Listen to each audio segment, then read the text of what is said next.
Hello, everyone. Welcome to One Step at a Time with Charlie Chen.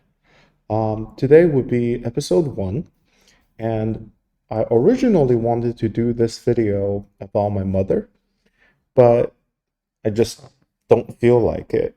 And well, it's more like my head isn't in the right space to talk about that. So instead, I figured, instead, my head actually is in the space to talk about AI, which is a pretty relevant topic for today's world. So I thought about it, and so yeah, welcome to episode one, my thoughts on AI. I think AI has a lot of potential, right? Um, it has a lot of potential in the sense that it can redo things that we already have figured out. Um, what I'm trying to say by that is like, let's say,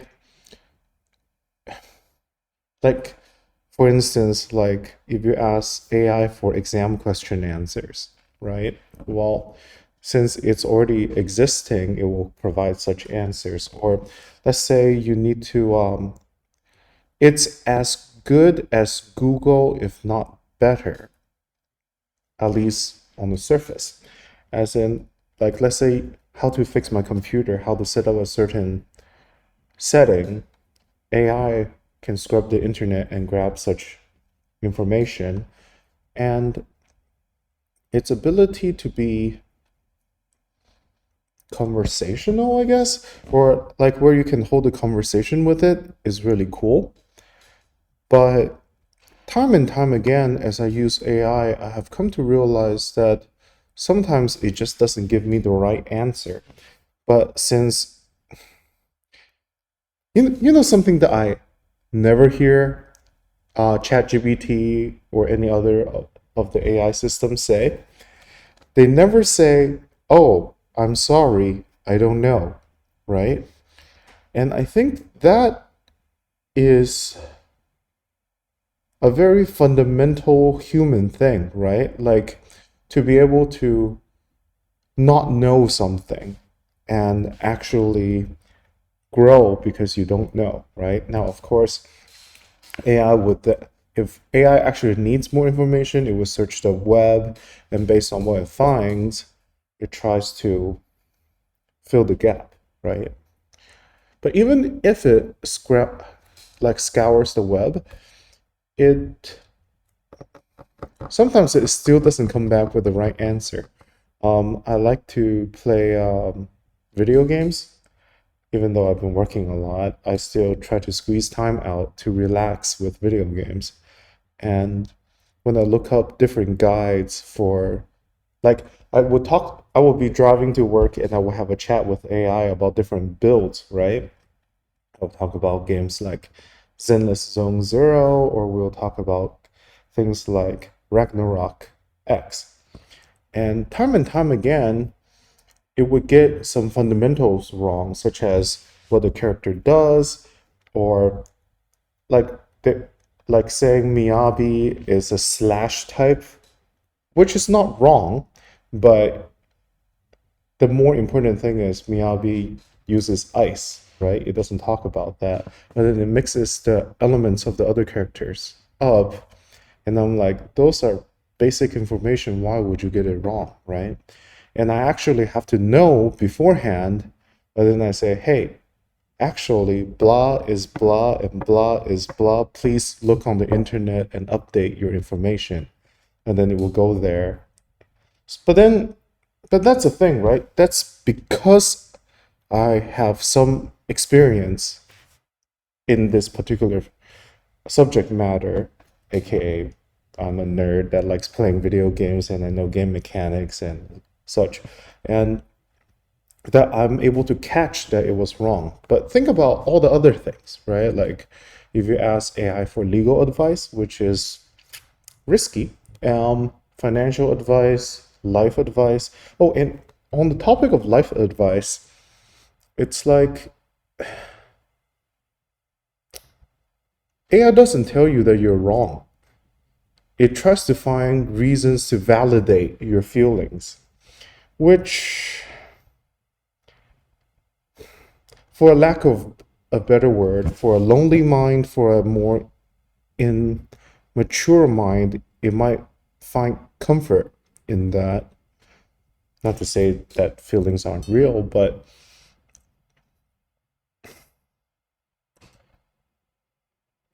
it exists to help. It exists to make people happy and make them feel like they're right, but it will do it by lying. And that's where we can run into issues because truth is hard to find as is, because sometimes some things can be true at one moment but not true at the next. And so for AI to be so definitive about things like that, but that's the thing with our society, isn't it? It's like we don't really care about people who think deeply or people who are considerate. We just want someone to give simple answers confidently and loud, right? And and don't worry, I play the bass, and sometimes sometimes the guitarist gets on my nerves, man. But nothing against you, Joey. Like it's just the nature of the beast. I have come to terms with it. I tried my best. Anyway, so but yeah, the thing with AI though is that as amazing as they make it out to be, at the end of the day, AI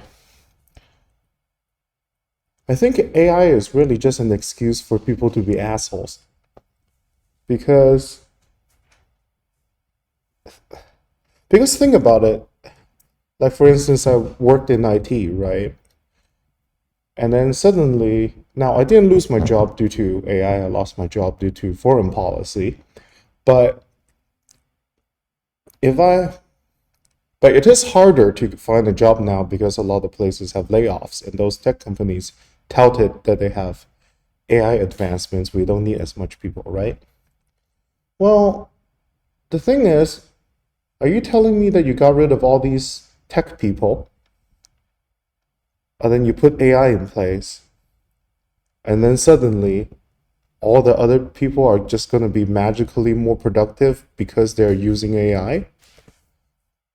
I would say no, because even using AI takes a certain amount of technical know-how. And not just technical know-how, as I covered earlier, you also need some sort of subject matter expertise.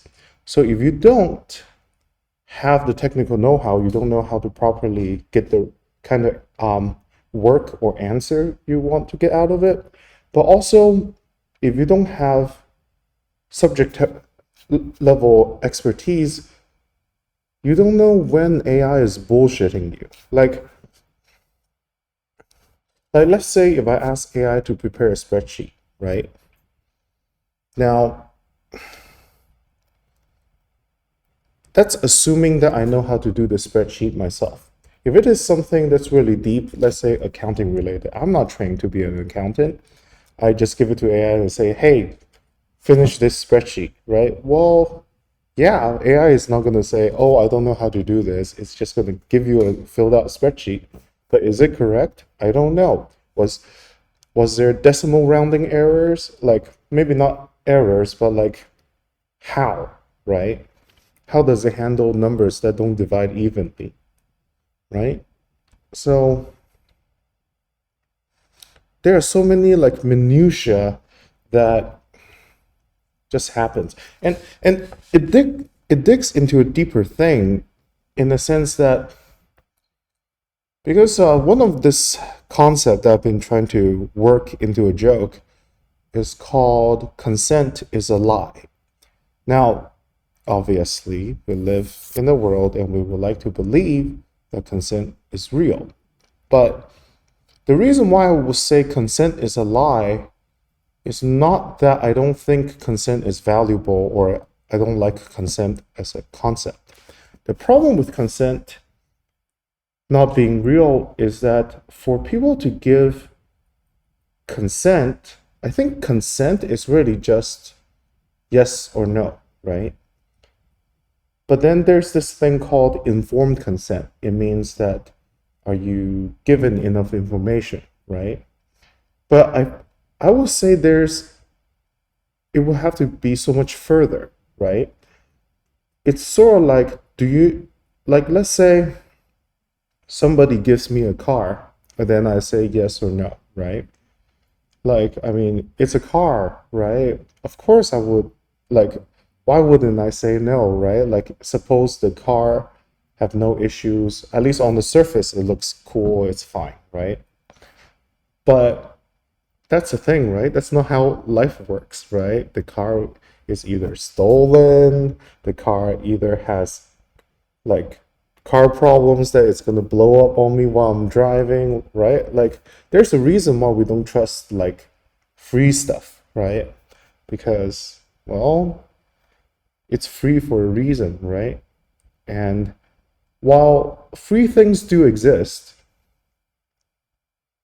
free things that but most free things that exist, you have to look for it. A free thing that shows up and knock on the door for you, that is highly suspicious. Anyway, but the thing with consent is like, well, here I'll hit it on the nose, right? Like most of the time when you talk about consent, is people talking about consent when it comes to intimacy, right? Well, sure, you said yes to proceed with intimacy with someone, right? But you don't know if they have STDs. You don't know if they are staying at a stranger's house. You don't know if there's camera rolling in the place. If you also don't know that if any other things that were done, let's say, I don't know, they arrange the room in a certain way with a certain scent that makes people act a certain way. Like for instance, I remember hugging people and some of their perfumes are like so strong that I feel lightheaded whenever I hug them, right? And well, in that moment, I could say yes to things I didn't want to say yes to, right? So how can you say yes to something if it is not known, like if it is not made known to you, right?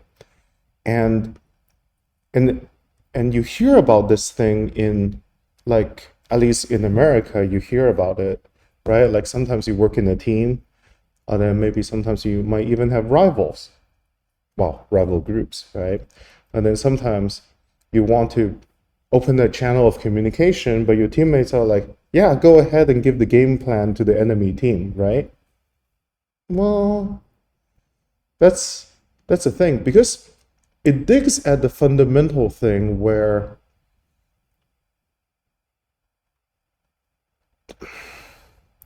it makes me wonder about something that's very fundamental, which is, are humans fundamentally contempt of one another, right? Or do we actually want each other's company? And of course, with current events too, like a certain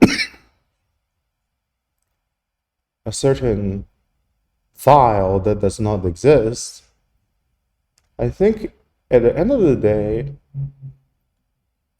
I think the reason why people are really riled up about it is that, well, kids are the things that are as innocent as it can be, and if they can go after kids, then maybe there's no due process for people, right? Because innocent until proven guilty, well, here are a group of people who are just arrived on this planet and you're already going after them, right? So, yeah. Anyways, let's go back to AI. Now, the thing that I think about how AI is used as a way for people to be assholes is that they're essentially using AI as an excuse to get rid of people and then put lots of money into it. How much money are they pocketing? Who knows, right? And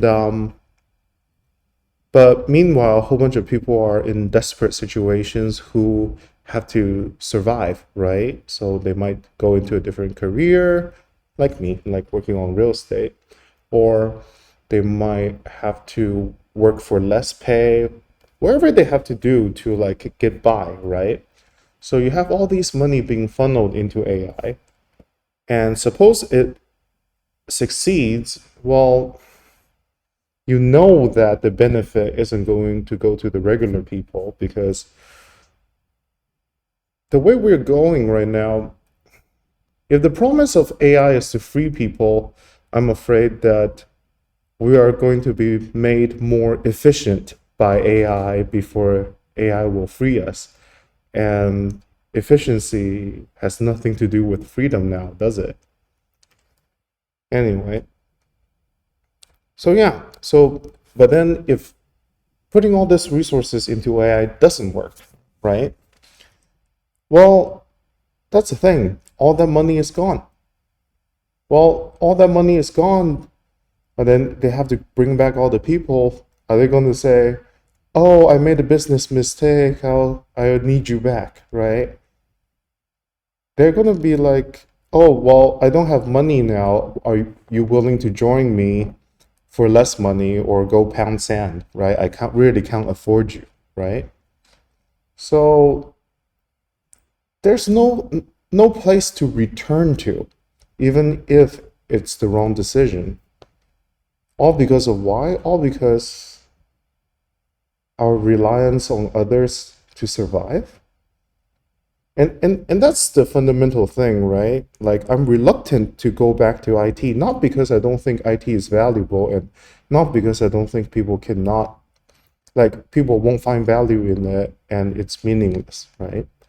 It's that it's true, IT is a cost center. I don't develop things. I make sure that what people want to do comes true. I put the software together in a certain way. I configure them in a certain way where it will work great for them, right? But at the end of the day, I don't make money.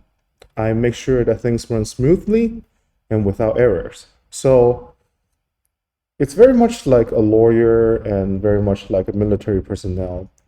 I'm worthless unless something bad happens, right? Now, but that's the thing. If that's how we treat people in cost centers, the people who keep the lights on, then I don't think I can ever feel safe working in such a field. And that's why I put more focus on real estate at the moment. And of course, comedy, because at least it's part of the revenue center, right? And if I can't work for someone else, at least I can work for myself. And perhaps it's a blessing, but it sure is rough in the beginning, that's for sure. Anyway, so yeah, I don't know. Like, for instance, at work, when we do like phone calls to, you know, to reach out to clients that reach out to us before, well, like I can actually click a button to generate an AI script, and that AI script works, but it's very robotic. It's not personable, it's professional, but it's too clean. And so like as a human being, I have to think about like, okay, what are the important points that's covered in the script? And what do I need to do to touch the important points, but not in such a robotic way, right? But that's the thing, isn't it? It requires a certain amount of imagination, a certain amount of, oh, I've seen this before, right? So, yeah, we have a whole bunch of people running around with answers, not knowing that if the answer is real or not, but the homework is done and they spit it back at people who assigned it in the first place. And now this people who assigned it in the first place are tasked with having to go through everything. And sure, they can use an AI to pass it back upward, but it's either going to cause an aneurysm for people who are higher up who actually have to verify it, or it's going to cause an aneurysm to some poor consumer at the end who has to deal with it, right? But yeah, this fundamental thing with contempt for one another. I wonder if humanity can ever go beyond that. I would like to, I want to push to see if humans can go beyond that. I don't quite know how to do it other than try not to be an asshole. But yeah, that's one of my dreams. I want to see if humanity can be beyond that. But anyway, I think this is a good stopping point. Now, this Friday we have free pizza at Coldtowne Theater at 8 o'clock for our comedy and music show. So feel free to stop by. And of course, I'm in the world of, you know, real estate. So feel free to reach out. My number is 737-215-3535. That's 737-215-3535. Thank you, and I look forward to making episode 2. See you around. Bye.